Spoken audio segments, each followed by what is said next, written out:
Something was wrong. James Wright rose from the desk, his paperwork forgotten. It was a scent, roast beef if he wasn't mistaken, that infiltrated the sheriff's office in Canyon City.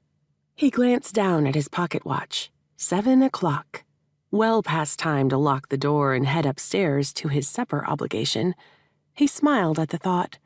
As one of 2 regular sheriff's deputies in town, he'd been the supper guest of the sheriff and his new wife more than once over the past few months.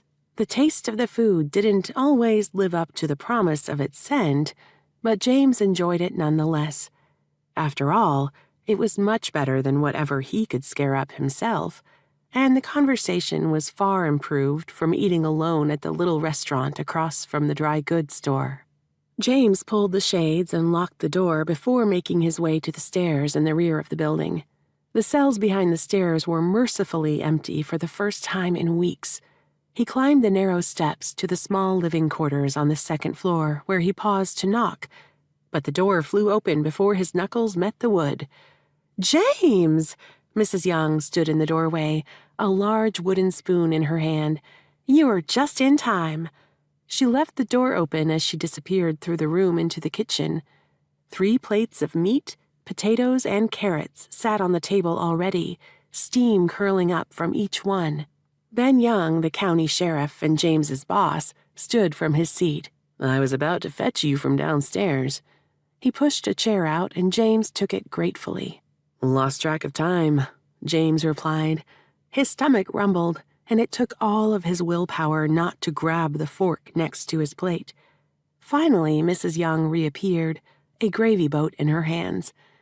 James waited until Mrs. Young had said a prayer, and then gathered up his fork as fast as possible. He closed his eyes at the first bite. It was heavenly, and worlds different from the first time the Youngs had invited him to supper. A satisfied sound escaped his lips. "I take it that means you're enjoying the food?" Mrs. Young asked. "It's perfect," he replied. "Thank you for inviting me, Mrs. Young." She set her fork down. "For the love of all good things, James, you're to call me Penny." James nodded uncomfortably as Ben laughed. Mrs. Young, Penny, he supposed, never stood much on ceremony. "Anyway, it's much improved, isn't it?" Penny smiled at her husband and James. "The girls would hardly believe me if I told them I could cook something without scorching it or boiling all the taste out of it." "Do you see your friends often?" James asked, reaching for his glass of water. Penny had worked as a Gilbert Girl, a waitress, at the hotel in Crest Stone, south of Canyon City, before she married Ben.